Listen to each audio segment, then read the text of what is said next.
we'd like to introduce you to Mr. and Mrs. North.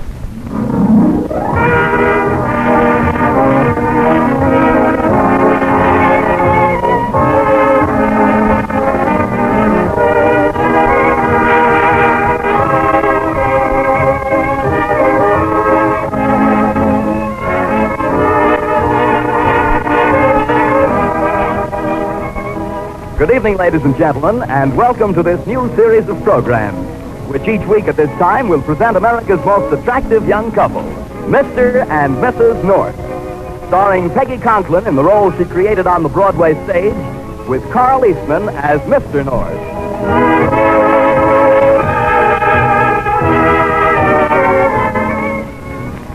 In the neighborhood where Pam and Jerry North live, they're known as that delightful, though slightly delirious duo. To Mr. Robinson, the grocer, there's no customer whom he'd rather wait on than Pamela North, even though she occasionally pays her bill with an unsigned check.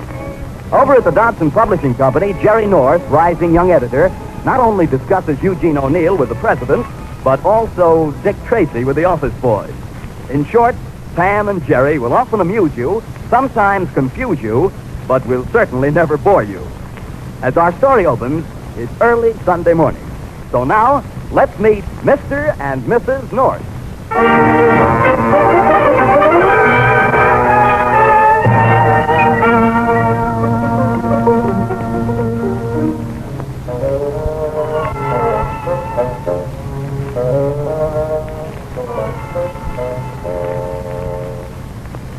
Jerry, dear. Jerry, wake up. What's the matter? What time is it? It's 8:30. You've already slept 12 hours. You want to spend a whole day in bed? Yeah. Oh, Jerry, please wake up. You're spoiling all my plans. Plans? What plans? For the picnic, dear. You know, the picnic. Oh, yes, dear. We'll talk about it in the morning. Good night, dear. Jerry, come on now and get up. Get up. Pam, don't pull the covers off. I'm cold. But it's warm, dear, for the picnic. It's a beautiful day out. How can I tell? Pull the shades up. Darling, the shades are up. Oh, Pam, go to bed. It's a horrible day. The worst day of the year. But it's going to be nice. I can tell. All right. Give me the phone. What are you going to do? Hello, operator. Give me the Weather Bureau. Isn't that silly, Jerry? I just finished telling Hello, you. Weather Bureau. What are you planning for today? Cloudy, followed by rain, and colder? Would you recommend a picnic? You wouldn't? Thanks very much. Jerry, that's perfectly ridiculous. You know they have a little man down there with rheumatism. And every time it hurts him, they say it's going to rain. Now hurry and take your shower, dear. I've got your gray suit all laid out in the dressing room. Darling, I'm not going to wear my best suit to a picnic, especially a rainy picnic. I'll just get my brown tweed, huh? Oh, not that old, ugly brown tweed. You don't seem to understand. The material was woven by hand. That suit comes from London. Yes, but we don't have as many fogs over here, dear, and people will see you in it. Now hurry, Jerry, come on. By the way, Dr. Livingston, who's making this trip with us? Well, I haven't invited anyone yet, but I thought I'd call Herb and Kate, and the Flemings, and Charlie and Jean, and, oh, yes, darling, that French fellow, Pierre Dubois. He's charming. Charming. Well, that settles it. Count me out. Now, dear, it's so silly of you to get angry every time Pierre kisses my hand. Well, I don't mind him kissing your hand, but I do get so when he starts biting your nails. Jerry, you do love me, don't you? Yes, I suppose so. Well, say you do. All right, I love you. And I love you, too. Now, put on your gray suit, dear. I'm telling you right now, if Pierre Dubois I'm goes... only inviting him for your sake. He can gather wood and make the fire. And besides, he knows all about the birds and the flowers. Really? Do you think his mother should have told him?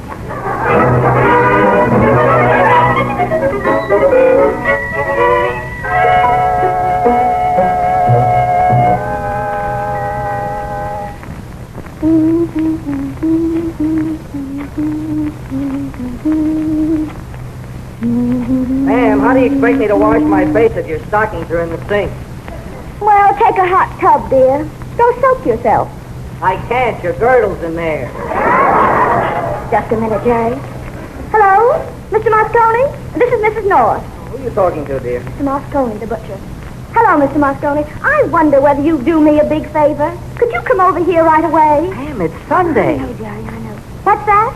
You will come over? Oh, Mr. Moscone, you are the nicest butcher. Oh, yes, you are. Bye. I think that's an imposition, Pam. Why should he come over here on Sunday? Well, that's all right, Jerry. He won't mind. I know. Wait a minute. What do you mean, you know? Well, I've done some favors for him. Now, what kind of favors can you do for a butcher besides buying meatballs from him? Oh, dear, you say such amusing things. But you'll feel better when you get out in the hot sun. Incidentally, while you were having coffee, I made the calls, and everybody will meet here in a few hours, about noon. Oh, there's the doorbell, Pam. You'll have to answer it. I'm not dressed. Well, it couldn't be Mr. Moscone. Are you expecting anyone? Now, you know I'm not. I don't understand why I can't sleep on Sunday morning. Other men do. You really think I should answer it, Jerry? After all, it's so early, and people shouldn't come calling. Well, I guess nobody's home, Ellen. That's funny. This is the 21st, isn't it? Yes, Harold. Are you sure this is the right address? It says North on the bell here. Well, maybe you misunderstood the invitation. Just when is brunch served? Brunch is a combination of breakfast and lunch, I think. And I distinctly remember, just as we were leaving Charlie Henry's the other night, Mrs. North said, come early, because Mr. North doesn't like to sleep late on Sunday morning. Well, I'll ring once more and see what happens. Oh, Good morning. hello, Mrs. North. Oh, good morning, Ellen and Harold. How nice of you to drop by. Won't you come in? Oh, yes, thank Thanks. you. Oh, it's rather drizzly out. Our raincoats are a little damp. Well, here, let me have them. We'll hang them right here in the hall. Oh, fine. That's Right. it. Now, come right in here in the living room. Just make yourself comfortable for a while. My, what a lovely room. Oh, it's so charming. And all those books. Well, there must be over 1,000. 1,003. Martha, that's our maid, counted them last Thursday. She didn't have much to do. Wait till I call Mr. North. He's still in his robe. Oh, Jerry, you remember Ellen and Harold, don't you? Helen and Harold who? Oh, I beg your pardon. How do you do, Helen and Harold? Awful out, isn't it? No, dear, Ellen and Harold. You remember Charlie Henry's the other night? Oh, yes. A nice party, wasn't it? Certainly was. It was swell meeting you, Mrs. North. Mr. North. Oh, you can call me Pam and call Jerry Jerry. Tell me, Ellen, do you often take walks around here on Sunday morning? We always do. Oh, no, we never walk in Greenwich Village. We always do our walking in the Bronx. In the Bronx? Really? Yes, that's where we live. Well, my old boss used to live up there.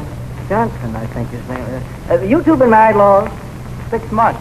No, his name is Mallory. Any children? Jerry.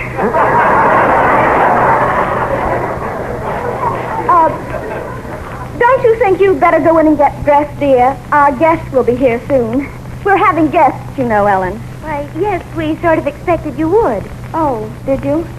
Well, dear, I'll go in and help you find your socks. Oh, you don't have to. They're in the top drawer of the dresser. Martha and I moved them yesterday. House cleaning. We vacuumed everything. Your vacuum. Oh, the socks. Yeah. Excuse us, will you, for a moment? Sure, of course. Just make yourself comfortable. There's some cigars and peanut brittle over there. Be right back. All right, Pam. What's the socks mystery about? Jerry, why did you invite those people here? Why did I? Now, listen, you figure out who they are and then get in touch with me. I'm going to get dressed.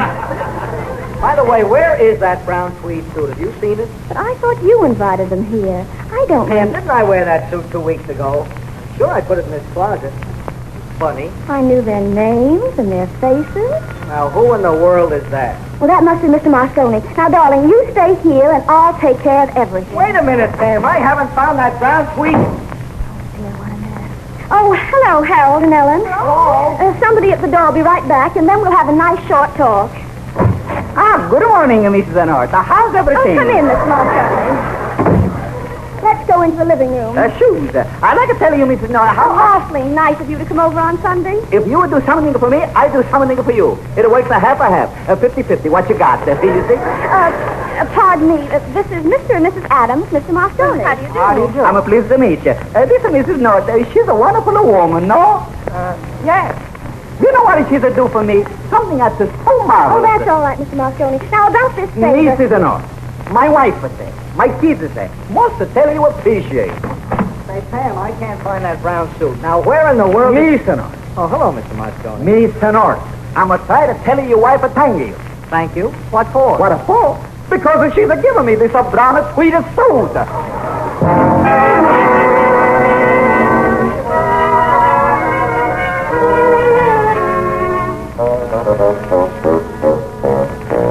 Now, listen, Pam, we've been in this bedroom for 10 minutes, and you haven't made any sense yet.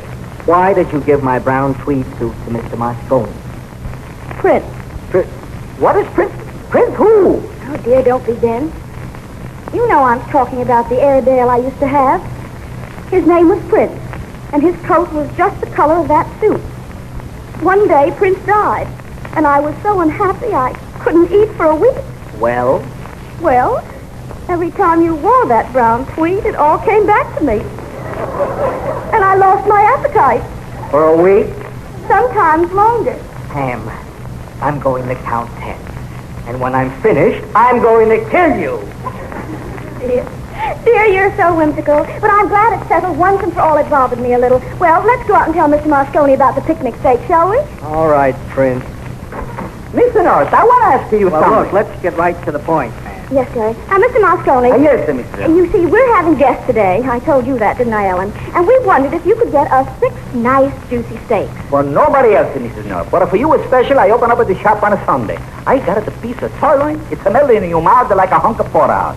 Why don't you give us the porterhouse? The sirloin is better. You wait here. I come back before you can say something. Like a Dominic. See, Mrs. North, your butcher certainly is obliging. He should be. He's wearing my best suit. Oh, darling, let's not start that again. It might be your favorite suit, but you know how I hate it. We don't have that trouble. Harold's best suit is his only suit. Look here, Harold. You're not a communist, are you? No, I'm an architect. I design houses if somebody will let me design a house. Houses? Oh, Jerry, don't you want me to help you pick out your tie to match your socks? To match my...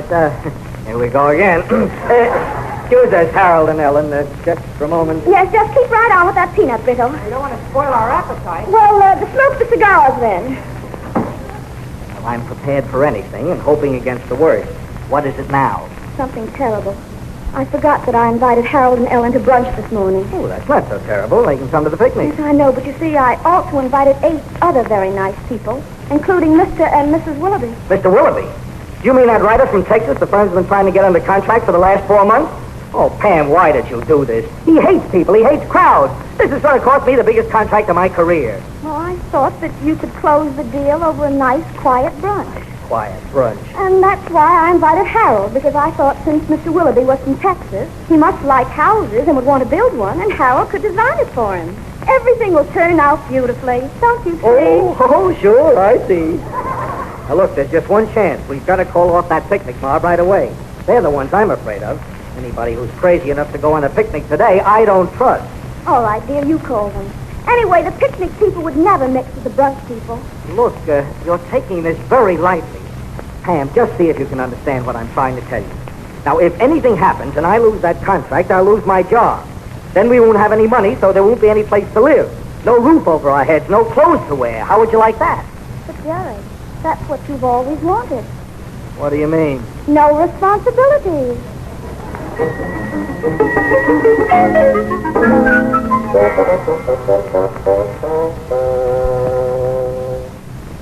Harold and Ellen, it was all a mistake. Jerry's calling off the picnic right now, and we're going to have the brunch after all. We'll eat pretty soon. I hope you're not too hungry. Oh, no, we had the peanut brittle, didn't we, Ellen? Yes, it was very filling. Now, Harold, I think we'd better talk about how you should handle Mr. Willoughby. I don't think you should start the conversation by mentioning houses. Sort of sneak into it. Sneak into it? Yes, you see, Mr. Willoughby is a Southerner, and you might talk about something that will make him feel at home, like cotton or hound dogs. Mrs. North, I don't know anything about cotton, and I never went hunting. Oh, well then try something else. Maybe Fort Sumter or Southern Fried Chicken. You're smart, Harold. It'll come to you. Ellen, pass me some peanut brittle. Well, my darling, get your fertile mind working again. If you can wriggle out of this one, you'll get time and a half. Anything wrong, Jerry? Oh, not much. Only that your picnic friends don't answer their phones, and that probably means they'll be here any minute. Well, Einstein, what have you got to say? Neat little problem, isn't it? No, Jerry. It's not so difficult. I think I can handle it. Wait a minute. Don't look at me like that. But it's quite obvious, darling. You have to suddenly become very, very sick.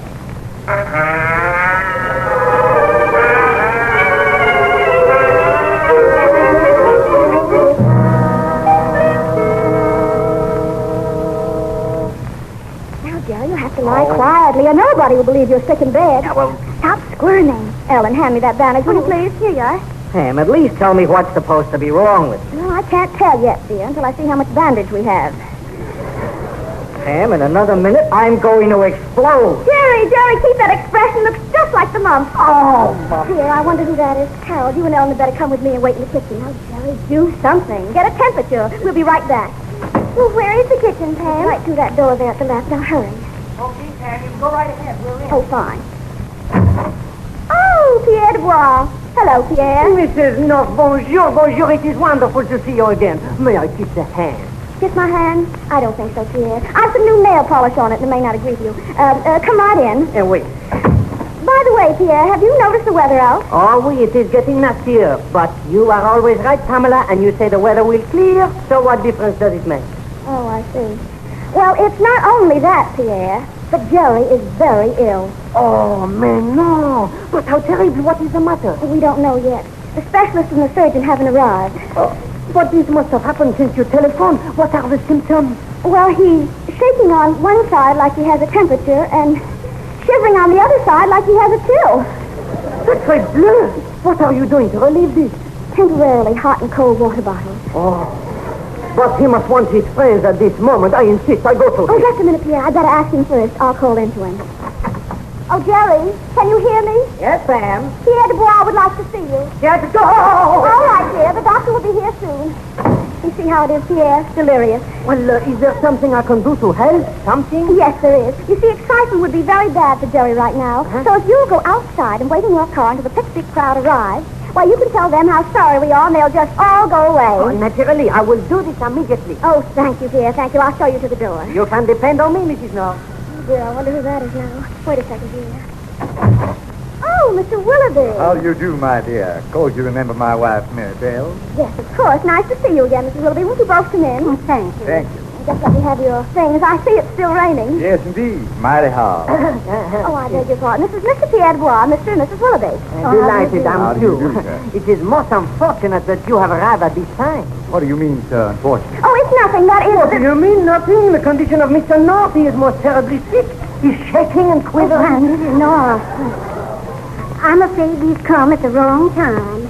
But if there's anything we can do... Mrs. Willoughby, there is. You can stay. Another woman can be such a comfort at a time like this. In that case, I will stay also. Oh, no, Pierre. No, you could... Well, you know, outside. Oh, mais oui, I remember. I will do this immediately. Au revoir, Mr. and Mrs. Willoughby. Au revoir. Won't you come into the living room? Sit down. Thank you. But, I rather feel, Mrs. North, that Maribel and I are in the way. Oh, no, you're not. I may need some help if Jerry gets one of his attacks. And we're going to have brunch, too. Yes, don't worry. We'll be glad to stay, my dear. Pam. Oh, Pam. Just a minute, Jerry. Excuse me, please. Oh, certainly. Yes, dear. Are you having a pain? What pain? Where did you put my sock? You see, the attack is starting again. What are you talking about, Pam? Just tell me where you hid my Oh, clothes. dear, it's getting worse. It's the cold weather. The cold weather? But the cold weather hasn't started yet. I know, but I guess he feels it coming. Excuse me just for a minute. I'll be right back. Certainly. Jefferson, Yes? is this Mr. North, the gentleman who's been trying to contact you for his publishing company? Yes, he's the one. Acts mighty strange, doesn't it? Yes, indeed. I'd think twice before I had any business dealings with him.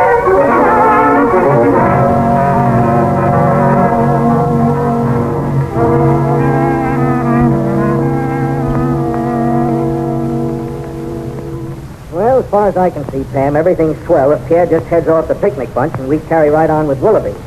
The only thing I don't like is you telling him I have fits. Well, you can always explain that, dear, or have one.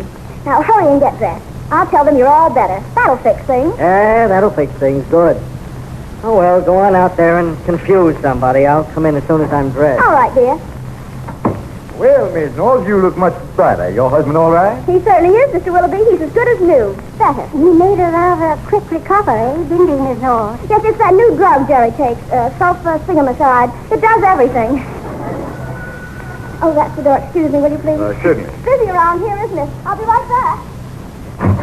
Hello, Mrs. Dishonest. I got something for you. It's going to make your mouth to water all over the kitchen. Oh, that's wonderful. That's wonderful, Mr. Moscone. Here, I'll take them. Thank you so much. Wait a minute. We go inside. You look at them over. Let's go in the living room. Well, all right. Go right in. Okay, I want to tell you, Mrs. North, these are steak. Oh, excuse me. You got a company. Yes. Mr. and Mrs. Willoughby, I'd like to have you meet a friend of mine, Mr. Moscone. He's an expert on food, especially meat. Why, is that so? Well, I'm very happy to know you, sir. Matter of fact, I'm preparing a book right now about food. Almost finished. I call it Cooking for Men Only. Why, Mr. Willoughby, I thought you wrote serious books about cowboys and cattle. Yes, he does, Miss North. But this book of recipes has been Jefferson's hobby for many years. He only needs a few more to complete the manuscript. And I might tell you he's insane on the subject. This is most exciting, Mr. Moscone. Meeting a gourmet like you. Say, I've been looking for something for 10 years. Maybe you've got it. A great recipe for a steak sauce. Steak sauce. I got it the best. You like it to taste? Well, I wonder if I could have it for my book, if you don't mind. Sure. These recipes are great. I only give it to people I like. Either hand it down from my great-grandfather to my grandfather to my father to me. But I'm going to hand it to my son. He's the biggest crook. Wait till I put a piece of steak in the kitchen. Then I'll give you the steak recipe. Come on, Mrs. North. We'll be right back, Mr. Willoughby. Isn't that nice about the recipe? Sure is. Jefferson, Yeah? something's puzzling me. Do you think this Miss Moscone is a tradesman? Why, that's absurd. It's Sunday, for one thing. No tradesman to wear such a perfectly tailored imported tweed. Well, that's what I thought. This brunch we're here for. Well, maybe the custom is different up north here. Huh? Evidently, one's supposed to bring some food. Oh, I think you're right, my dear. What'll we do about it? Well, why don't we go out quietly and come back with a pie? Yeah, but I don't want to take the chance of losing Mr. Moscone. I want that recipe. If it measures up to expectations, I want it for my book. Now, Jefferson, you'll be able to talk to him all afternoon. Now, let's go while we have the opportunity. Well, Pam, I'm all dressed now. Let's... Hey, Pam. Mr. Willoughby. What's the... Pam, where are you? Why, Jerry, what's the matter? Hello, Mr. North. How's your headache, Mr. North? Never mind that. Where's Mr. Willoughby, Pam? Well, I left him and his wife right here in the living room just a second ago. Harold. Ellen, did you see them? Oh, no, Harold and I have been hiding in the kitchen. Pam. Pam, please try to remember. Did you do anything? Did you say anything that could have upset them? Think, Pam. Concentrate. I don't know what to say, Jerry. Maybe they went for a walk. Walk. They probably walked out on us. What a wonderful surprise you planned. I was going to get the contract and Harold was going to design the house. Well, won't you be surprised tomorrow night when I come home and tell you I've been fired? Well, folks, I'm going to leave you to fight. That's very healthy. I'm going to take the wife and the kids to a farm in Indiana. 2 weeks on vacation. So long, and thanks again for the brown and sweetest food. Goodbye, Mr. Moscone. And thank you very much for everything. Now, this is the end.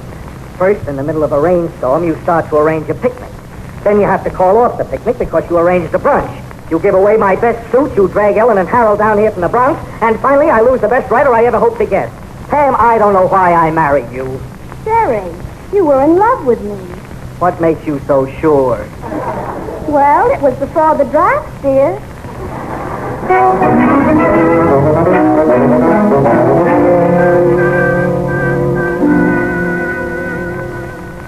Well, they've been gone for over 15 minutes. The last of the Willoughbys, I guess. Oh, don't feel too badly about it, Mr. North. I don't. That's right, Jerry. There are other writers. They'd be better than Mr. Willoughby. Oh, yeah? I'll buy all you can find. Oh, hey, maybe they came back. I'll go, Mr. North. Hurry, Harold. Yeah, it must be Willoughby. I've got one of my hunches. Oh, Pamela, I've been sitting in the car for half an hour. Oh, it's you, Tom Hunt. Jerry, you are all better. Oh, my friend, this is wonderful, merveilleux. That's pretty good. What's the trouble, Pierre? Something happened outside? Oh, but no, that is the trouble. Nothing at all happened. But now that you have recovered, Jerry, we can go on the picnic, yes? Yeah, you said it. Look, yeah, you go and wait in the car, see? When that gang comes, bring them up in a body.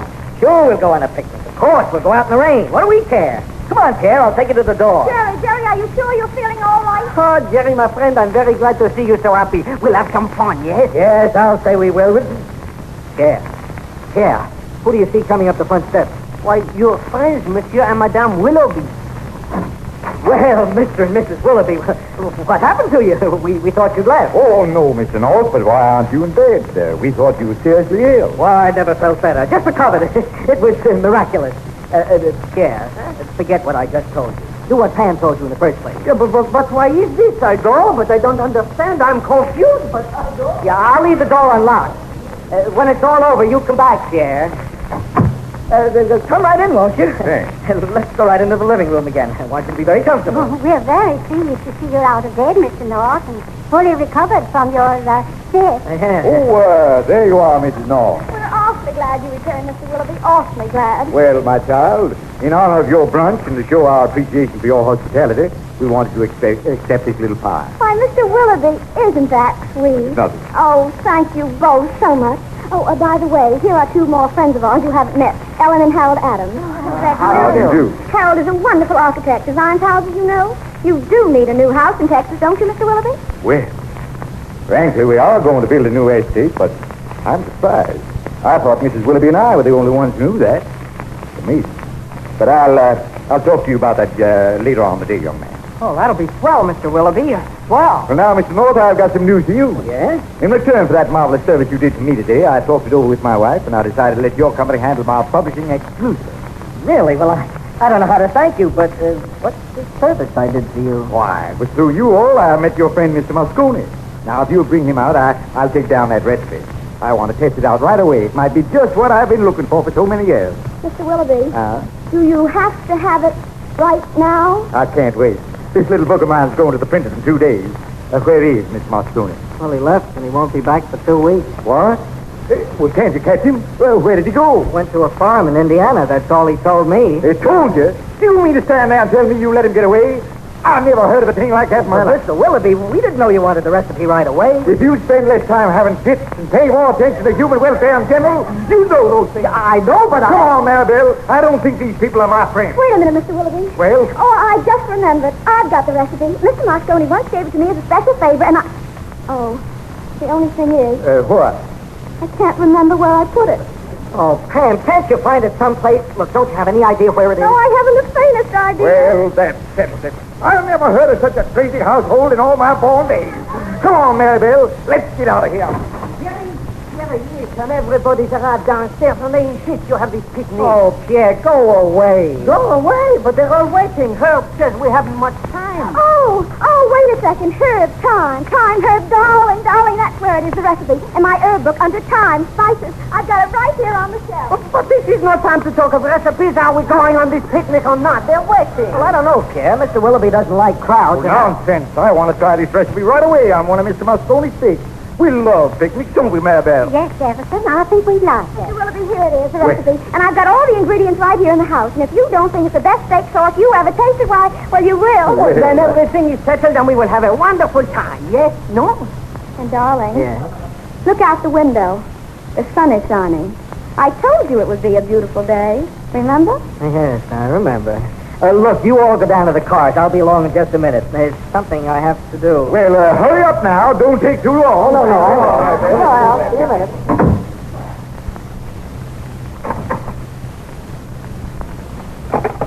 Hello, operator. Let me have the Weather Bureau. Hello, Weather Bureau. What are you planning for today? Fair and warmer? Very sunny? Would you recommend a picnic? Well, you would, huh? Well, why don't you guys make up your mind?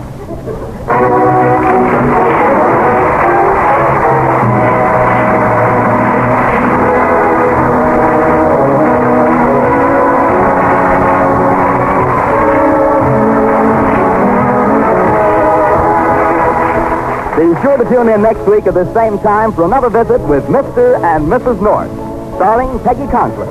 Original music for this program was under the direction of Don Voorhees.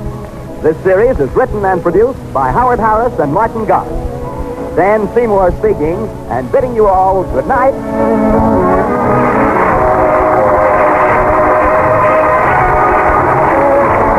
This is the Columbia Broadcasting System.